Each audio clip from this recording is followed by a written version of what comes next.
Bonjour à tous, je m'appelle Sylvie Saval et je suis professeure de yoga. Et souvent mes étudiants me demandent pourquoi tu t'es mis au yoga et comment ça se fait que tu en es arrivé là. Et bien tout simplement, j'étais gérante de société dans les sociétés de mon mari et j'avais énormément de pression. Pression des chiffres, pression de rentabilité. Et un jour quand mon mari est tombé gravement malade, j'ai senti que moi aussi, il y a quelque chose qui se passait. En fait, j'allais me briser en deux.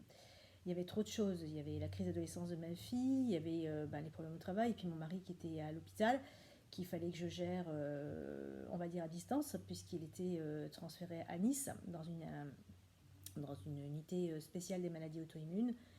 Et je me suis retrouvée, tout ça, plus les problèmes de la société, plus les problèmes avec les banques. Quand le chef d'entreprise tombe malade comme ça devient vraiment un problématique au quotidien pour gérer.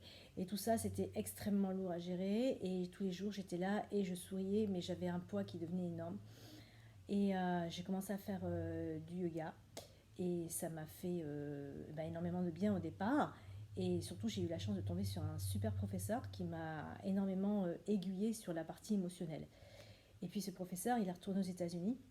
Et je me suis retrouvée avec des professeurs de Yogalanda. Donc je faisais du yoga, mais bon, pas plus, pas moins quoi que ça. Et un beau matin, je me suis levée et j'avais un bandeau devant mes yeux, enfin comme si j'avais un bandeau devant mes yeux, et j'avais une phrase. Et cette phrase, j'arrivais pas à lire ni les voyelles, ni les consoles. Alors donc, je me suis confiée à mon professeur du gars qui m'a expliqué, bah, continue et tu vas en trouver la source. Et j'ai continué donc à pratiquer, tout en ayant évidemment ce poids lourd sur moi de la maladie de mon mari, avec les traitements qui étaient à l'époque en échec en permanence, donc on ne savait vraiment pas où on allait. Les banques qui voulaient savoir exactement où on en était, financièrement, c'est devenu un gouffre aussi financier parce que j'arrivais plus à tenir en fait des deux côtés. En fait, j'arrivais plus à gérer et à jongler avec tout le monde parce que quand on a des gros emprunts et des gros encours comme on avait à l'époque, évidemment, la santé du chef d'entreprise est très importante et essentielle à ce qu'il revienne à son travail. Donc je gérais tout ça, on va dire, je marchais sur des œufs au quotidien et c'était très très très compliqué. Et donc j'étais dans une spirale infernale où j'en voyais pas la fin, j'avais un tunnel où c'était sombre de sombre et je me disais mais je peux pas continuer comme ça et je voyais pas de sortie surtout, je voyais aucune sortie pour moi. En plus, à l'époque, la sécurité sociale reconnaissait pas la maladie de mon mari, donc ne voulait pas indemniser. Donc toutes les compagnies d'assurance aussi qu'on avait prises, il n'y avait personne qui voulait indemniser. Donc je me retrouvais à travailler comme une malade sans rentrer de salaire pour le chef d'entreprise. Donc il fallait qu'en plus, il ne travaillait pas, c'était des grosses charges à l'époque. Il fallait encore que je m'occupe aussi de cette partie financièrement. Tout en gardant, on va dire, des marges de manœuvre financières pour que les banques m'octroient en plus les concours bancaires à l'époque. Donc imaginez l'opération, c'était quand même assez salé, sucré, plus une adolescente qui était rebelle et qui me faisait les 100 coups derrière. Donc j'étais vraiment à la ramasse. Et puis donc j'ai continué et un beau matin, j'ai commencé à avoir une console, puis après petit à petit une voyelle. Et j'ai mis quand même 3 ans, hein, 3 ans, hein. Et puis la phrase est apparue un beau matin. La phrase c'était change ta vie. Alors change ta vie, c'était change ma vie où, quoi, comment, enfin bref, je savais pas quoi. Et puis au bout de 4 ans, mon mari, ça n'allait pas mieux, donc j'ai dit je ne pouvais plus continuer comme ça, c'était plus possible à garder tout sur moi. C'était trop lourd, surtout qu'il ne voulait plus rien savoir, il fallait que je gère de tous les côtés. Ça devenait très compliqué aussi avec les banques parce qu'ils voulaient savoir où on allait, hein. On avait des encours bancaires quand même assez impressionnants, je répète à l'époque. Et donc, je lui ai dit, écoute, il faut vendre la société. Alors, on a vendu la société. Et évidemment, le problème, ce poids, en fait, le jour où j'ai signé, en fait, j'avais l'impression que j'allais voler, quoi. J'étais un papillon, je volais, je revivais, en fait, de tout ce poids que j'avais sur moi. J'étais bien pendant, on va dire, un mois, 2 mois. Et puis, au bout de 3 mois, évidemment, c'est revenu. Et là, je me suis dit, il y a quelque chose que tu n'as pas bien compris, donc change ta vie, ok. J'ai vendu la société, donc je devrais aller mieux. Et en fait, j'étais pas mieux. Et j'ai compris quelques mois après, c'était change ta vie, change ta façon de penser et change ta façon de voir les choses. Et il m'a fallu 6 ans pour comprendre ça. Donc j'ai commencé à changer, à savoir bien où j'ai commencé à comprendre et à voir surtout où il fallait que j'aille et le travail que j'avais à faire sur moi. Et c'est vrai que quand j'ai commencé à faire ce travail, je me suis aperçue de tas de choses, tout simplement que je me mettais du poids financièrement en fait en permanence et que j'en avais pas besoin. Et plus j'avais du poids, plus je me créais de charges, plus je me créais de stress et plus je me créais en fait des choses inutiles que je n'en avais pas besoin. Revenir à l'essentiel, consommer à l'essentiel et pas consommer 10 sacs, 20 paires de chaussures. En fait, en définitive, je m'apercevais que je dépensais beaucoup pour combler en fait un manque. Alors aujourd'hui, j'ai compris ça, j'ai tout revu ma vie. J'ai arrêté de consommer en masse. Avoir des sacs Vuitton, bah, franchement, honnêtement, ça m'apportait strictement rien. Avoir la dernière paire de chaussures Intel, ça m'apportait strictement rien. Par contre, aujourd'hui, ce qui m'apporte, c'est d'avoir du temps, de profiter et surtout de faire ce que j'aime. À m'aider avec passion, la transmission en fait du yoga. Et surtout, j'aime bien accompagner les personnes qui sont malades, qui sont en difficulté. Et ça, c'est vraiment quelque chose qui me tient à cœur. C'est vraiment une passion d'aider.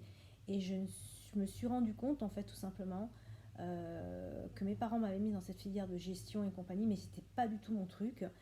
Et je l'ai fait, je l'ai supporté pendant des années parce qu'il fallait, parce j'avais envie d'avancer comme tout le monde, j'avais envie d'avoir une maison, j'avais envie d'avoir des tas de choses.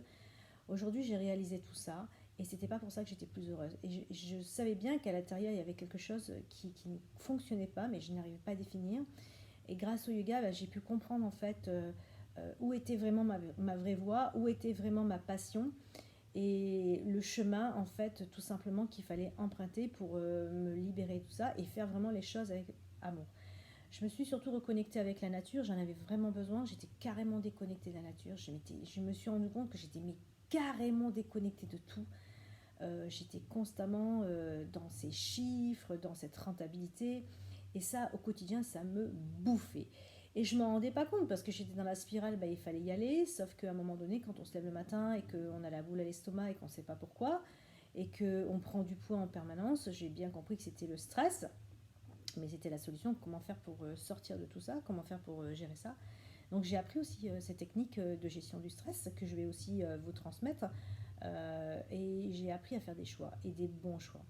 Et des choix qui me convenaient, mais qui me convenaient moins à moi, mais qui convenaient moins à mon porte-monnaie. Je me suis adaptée, j'ai su m'adapter, j'ai dû apprendre à m'adapter, hein, vivre avec ben, 2 fois ou 3 fois moins d'argent qu'avant, bah, il faut comprendre aussi, il faut s'adapter, il faut faire des choix. Et je pensais que ça serait difficile, puis en définitive, avec ce travail de yoga, et ben, tout simplement on revient aux essentiels, aux éléments essentiels. Et franchement, c'est une libération. Donc si jamais je vous invite, alors je fais ce témoignage pour simplement dire aux gens que si jamais vous vous retrouvez dans cette situation-là, et souvent je le vois sur LinkedIn, sur les réseaux, en fait, trop de charge mentale, trop de poids mental, il y a certaines personnes qui n'y arrivent plus. On voit les burn-out de plus en plus, les gens qui sont mal au travail. Comment ça s'appelle aussi ceux qui développent du psoriasis en permanence, ceux qui vont développer des maladies. Tout ça, c'est en rapport aussi avec ce que vous faites. Donc, j'ai décidé de transmettre. Donc, je fais des ateliers aussi qui sont dédiés à ça, mais surtout, je fais des retraites de yoga pour vous expliquer, en fait, tout simplement ce qui se passe, pourquoi ça se passe et comment en sortir. Alors, moi, j'ai mis 10 ans à comprendre. J'ai mis 10 ans à faire mes études, à comprendre tout ça. Et c'est vrai que moi, tout ce que j'ai cherché moi-même et dû comprendre moi-même en 10 années, je vais vous le transmettre en 8 jours. Alors évidemment, quand je fais des retraites de yoga, c'est très intense parce que je vous transmets tout ce savoir pour que vous ayez les outils pour pouvoir vous en servir et en fait sortir rapidement de cette spirale infernale et surtout savoir où aller. Parce que quand on est stressé, on est dans le brouillard mental. Et quand on est le brouillard mental, on ne voit plus rien, on n'entend plus rien. Et en fait, on fait par rapport aux chiffres. Et ça va souvent à l'encontre de la santé. Alors qu'il y a des solutions. Et simplement en gérant son stress, en pratiquant, mais c'est pas toutes sortes de pratiques, hein, parce que c'est certain que si on est stressé, si on fait des pratiques telles qu'on voit sur Instagram, bah, qu'est-ce qui va se passer? Bah, qu'on va pas y arriver, on va stresser encore 2 fois plus, et ça va pas être ça va pas être très bénéfice. Ça va pas être très très bon pour le corps.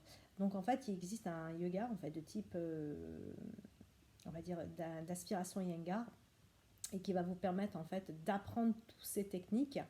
Alors pourquoi l'inspiration Iyengar? Bah, tout simplement parce que Iyengar c'est la base, hein, de simplement. Mais aussi on va rejeter d'autres techniques qui viennent des Canada, qui viennent aussi des États-Unis. Il faut simplement savoir que la France elle a 20 ans de retard que la France s'est fermée à toutes ces techniques et j'ai eu la chance de rencontrer les bonnes personnes au bon moment. Et tout ce que j'ai envie de vous dire, c'est que tout ce savoir que j'ai acquis, j'ai envie de vous le transmettre. Donc c'est pour ça que j'ai décidé et vous dédier des retraites qui sont vraiment dédiées spécifiquement. Alors les retraites que je vous propose, c'est pas des retraites évidemment où on fait que du yoga. Certes, on va faire que du yoga, mais vous allez apprendre énormément de choses.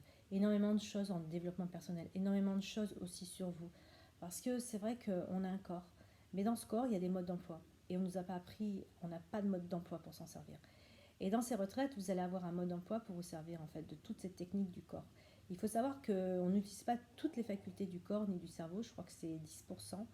Et avec ces techniques, vous allez voir que vous allez pouvoir utiliser autre chose. Et surtout, vous allez vous prendre conscience que on peut faire énormément de choses avec son corps et comprendre en fait ce qui ne va pas. Alors c'est des techniques que je vous délivrerai parce que je ne peux pas vous délivrer ça comme ça en ligne, c'est du cas par cas.